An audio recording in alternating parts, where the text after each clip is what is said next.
Alright then, let's go for it. Let's discuss. Why do I sometimes buy mint in box?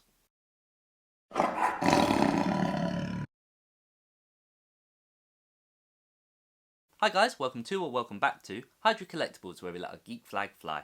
Collecting is a fun and interesting hobby and should never be confused with investing, no matter how closely the two are in scale. Yes, people do indeed collect the items in which they are investing, but for the sake of this video I am only talking about those of us whom just like to own stuff. You see, us collectors have an inherent desire to collect. It's instinctual, and we often have trouble controlling it. And no, I'm not making excuses, this is true. It can be a big problem. Anyway, people who collect tend to collect in different ways. Some buy goods to tear them from the packaging and play with them and put them on display, while others treasure the very packaging that these items come to us in. And both these types of collecting are absolutely fine in my book. I myself am the prior. I am an open box collector.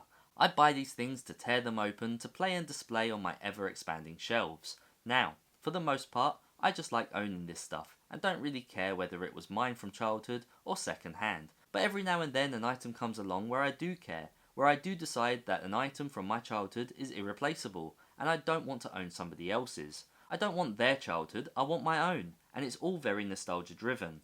But alas, if that specific item from my childhood is long since gone, it will never be possible. So instead I look to buy a new, mint on card version of said figure.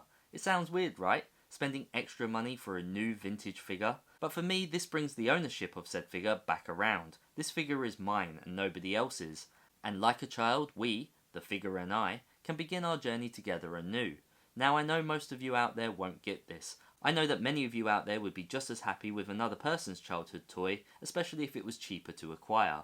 But this doesn't always have to be expensive to do. After all, toy companies are always reissuing older vintage toys, and these are often cheap enough and readily available for all to enjoy.